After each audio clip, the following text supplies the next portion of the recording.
Oh, hi. Oh, hi. Hey, Why are you naked? Oh, so it's 2 words. I was like, how many words until he said something about me not having a shirt. So, oh, thank you. So the thing was, I came here after work and I normally change, and then I took off my like dress shirt, and it was like after it was like raining, I was like, ooh, it's kind of like, it's like nice like this, and I just, here I am. Here I am. Showing everybody your scar. Oh yeah, my scar. Alright, get to work. The scar's from an old engine build. The ring just flew off and just bam. That was, And you didn't learn from that? no, I did not. Did you get the new rings on? I don't think these people even know. Did you? Oh yeah, the last video they know about the rings.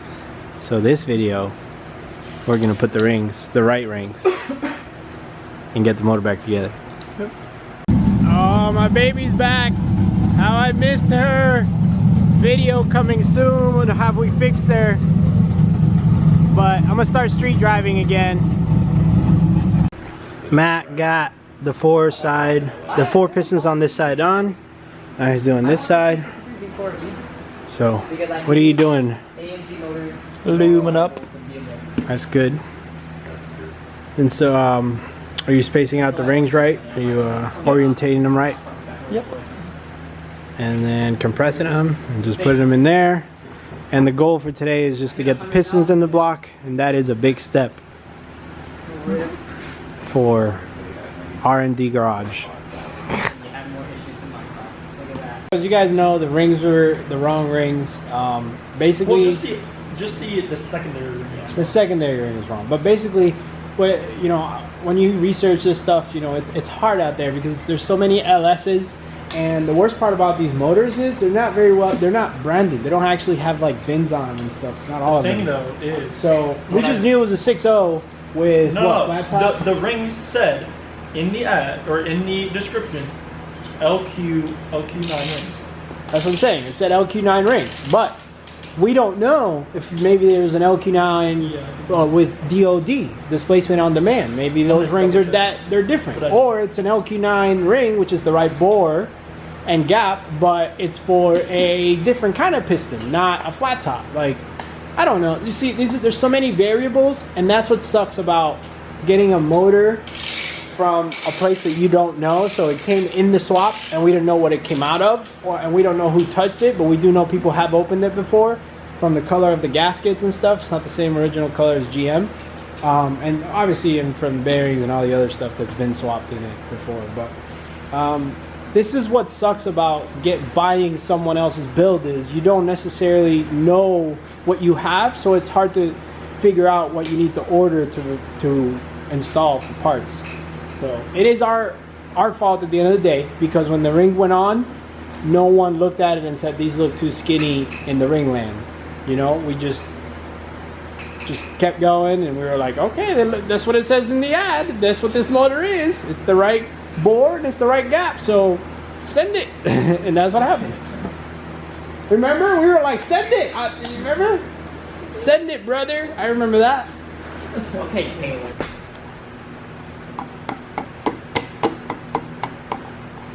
Is this how they do it in Australia? No. This is how they do it in Australia. Upside down. Oh, that's so bad. I feel like you need a stronger. No, it's in there. He's got it. I'm just like, There you go. I heard him seal. Nice. Next. If you didn't know, this dot means forward, but this is the back of the motor. No, that's a problem. do you know why Just they call it? I never get the jokes. It was a bad joke. I was trying to troll. Oh my God! Did you almost just drop That that? lube, I was like, I wanted to go feel it, and it was like, I got that on video. I'm gonna replay that. Brand new Molly head gaskets. We ain't reusing no head gaskets around here, boy. Brother. Yeah, just Honda RTV it. That's right. don't record this. What are you doing? I'm just playing in the oil. With a stick? I'm just playing in the oil. I'm just thinking about oil. Apparently, I'm having trouble. Where's that oil from? That's from competition. I'll sell that oil on eBay. Are you gonna reuse it? Why is it still I there? will sell anything that I'm throwing away on eBay for any amount you're willing to pay for it. Used oil from Matt for sale. I'll sign it too. Yes, the bottle. Like, No, the oil. Matt, why do you have so much oil over here? Look at this, guys. Look at this. This is one of Matt's oil changes. Look at that. That's a 2.5 gallon. Why so much oil, man? Why do you need so much lube? Sometimes, you know, just big pistons. So we decided to let Matt work on his engine by himself so he can learn everything, and if anything fails, we can blame him. But all the pistons is in except this one. So Yep. he's got it. And then the best part about this is that before, if I was to say something like, oh, this, and that, he necessarily wasn't here, so he couldn't understand what I was talking about.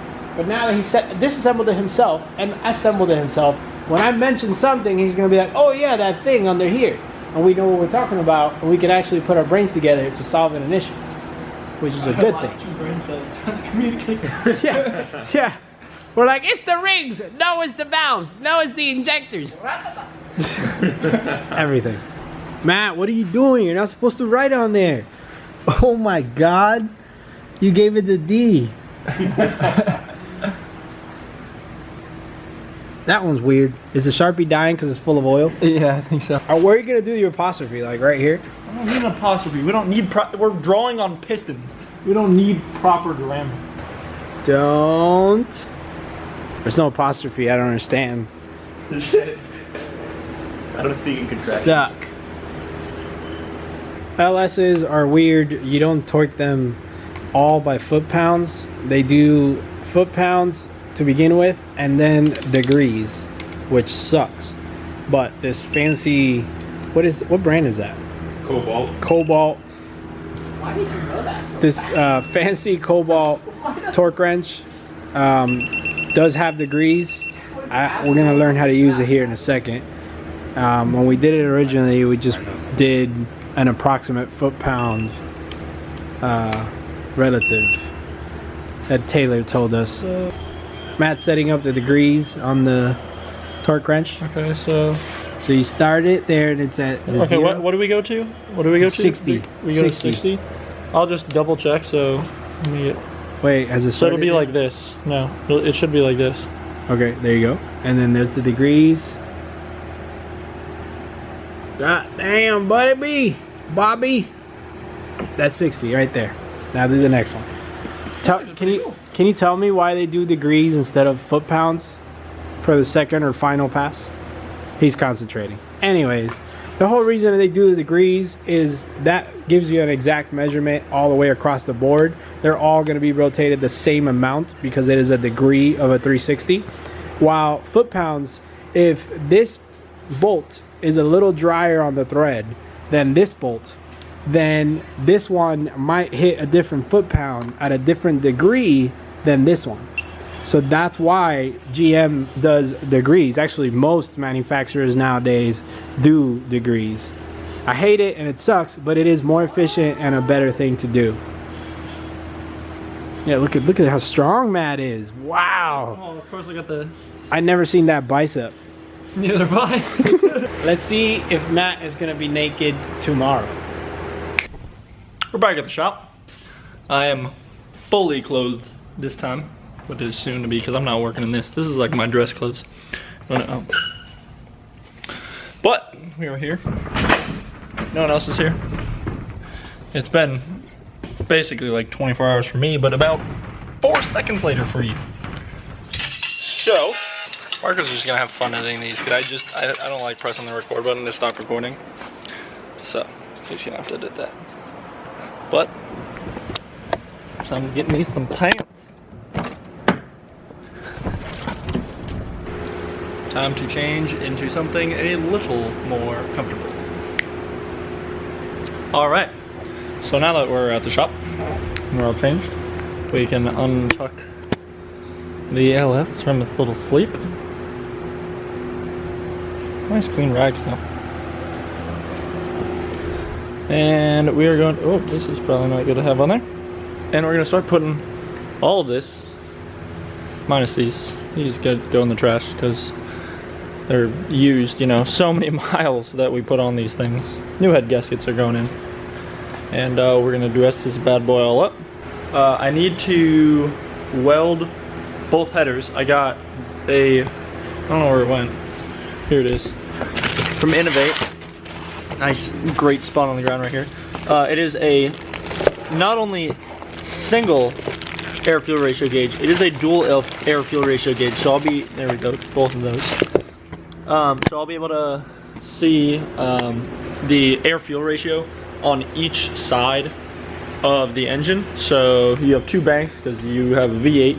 So you can have one header, other header. You can read each side. So when there's an issue with it, I'll be able to see like, okay, like I'm clearly running rich or lean or something. I'll see something come up and it'll most likely be a rich condition, which will be a sign of the cylinder not firing too much fuel, something. I can narrow down to which side it is, and then from there I can use a infrared temperature gauge, which I got to get one. They're only like 20 bucks at Harbor Freight, and I can measure each runner of the header, and from there you can determine if a cylinder is firing or not, because this is how we found out an issue. We weren't firing cylinders before when we were idling in the shop. We idled the car for a little while. It sounded a little funny and we didn't know what was going on. And so what I did was, we didn't run the car that long, so I touched each runner and I could feel like they're all warm except for three. Three were still like room temperature cold. So I was like, okay, these three cylinders aren't firing because there's no heat on them, because no fire went through them. So this will be a good like diagnostic tool. We shouldn't have any more issues, but we can tie it in to my HP tuners, which means I can data log the air fuel ratios. So when we run, we can see during the run how the air fuel ratio is fluctuating, and this will be helpful for maybe in the near future when I start running nitrous. This is just gonna be the longest clip. Marco, I know you're editing this, so how you doing? Doing good? Take a water break. Go get yourself a glass of water, because I know you're probably thirsty, editing at like 2 a.m. right now, so. All right, so I totally forgot to record a lot, but Marco came and he left, and friends were over, but I managed to get a little bit of work done on the motor, just a little bit. Motor is back together. Head gaskets, new head gaskets went in, heads went on, torqued all of them properly. If you saw, I posted on Instagram and Twitter that I impacted. I did not impact the heads on. That was just used to tighten them down, just snug, so the bolts weren't, just took up the slack. Torqued them all properly using digital torque wrench. Again, everything went back in smoothly.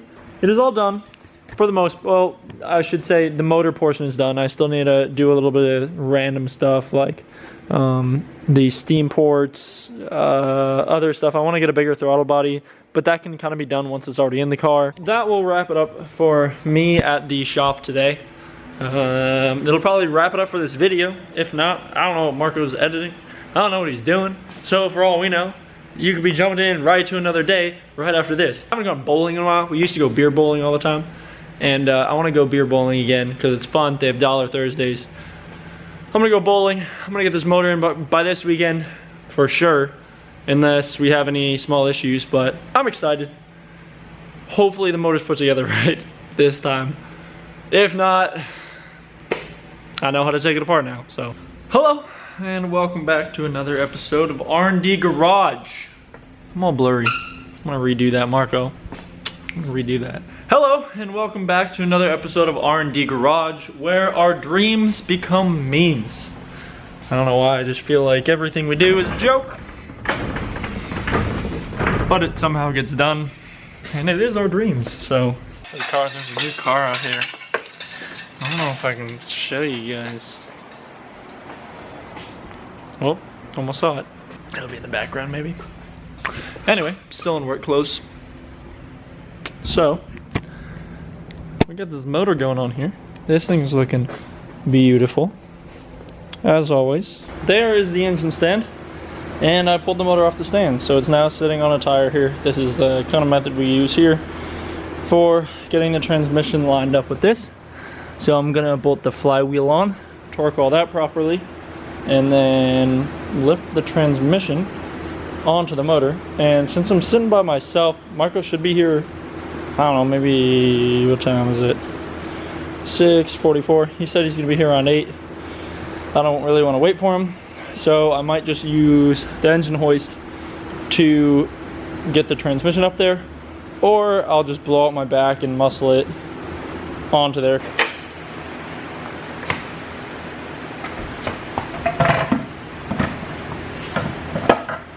Come on. Nope. Almost had it. I got it like lined up, but the splines weren't going in. Give me a sec. You like that leg shake though? Rotate the input shaft a little. Hopefully the splines line up. It's kind of a...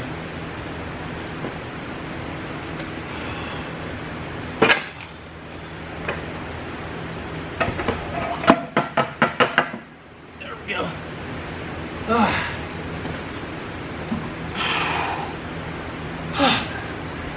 That's not fun. That's probably like, I don't know what, 100 pounds, 100 something pounds with the bell housing and everything. I need to go back to the gym. Or technically I could just stay here because this is like a gym. This is now Matt's channel. Yeah, we were just talking. This is now my channel. Wang's here. Hi. I got the motor on the lift again and put the transmission on. Obviously you just saw that. And now motor is going in. So I'm hoping I'm not like snagging any wires. But it's just slow and steady. Just slowly getting her in. It sucks because there's oil literally all over the ground from transmission leaking out the back and just oil from everything. I tried cleaning up, but I said, screw it, I'll just clean it all up when it's done because it's gonna spill more fluid, more stuff's gonna come out, so I'm not even gonna fight it anymore. So yeah, so we're gonna continue to push this bad boy in and get it lined up, and then I can start bolting stuff onto the car, which I do not want to do. Made it. I'm here too. But I didn't help at all. So I want to say I'm actually really proud of Matt because he's been doing this all by himself. He literally took out the motor, took it apart by himself, ordered the parts, put it together, and put it back in. And you guys have seen this in this video and the previous video, and if you haven't seen the previous video, you should. It's really funny. And you know, he's built his own Pro-Am car, and he's competing his own Pro-Am team. It's pretty. This is inspiring. Everybody should do this. I'm gonna look back on this video when nothing works. Everything falls apart. Everything will work. I'll be like, It'll be well, fine. Matt did it. LSs are too easy. It's like Legos. So you should do it too. I just got here. I was changing some tires from the S13, and now I'm gonna leave because he's leaving too, and we're all gonna go home. But Matt got the motor in, and next thing to do is get it all wired up and get it running and test. And hopefully this time we test properly. Oh, and dyno. Yeah, we gotta get on the dyno. Yeah. Probably sometime next week. Make some real power. Now we can actually talk about that cam, the comp cam, the drift comp cam, and actually talk about power. We'll actually have real numbers, Not Smoky Boy. wrong ring numbers. Wrong numbers. So, thank you guys for watching, liking, subscribing. It's like the 4th time I've ended this video, by the way. Okay, I'll end it again. And don't forget to go follow Matt's channel. And yeah, goodbye. Bye.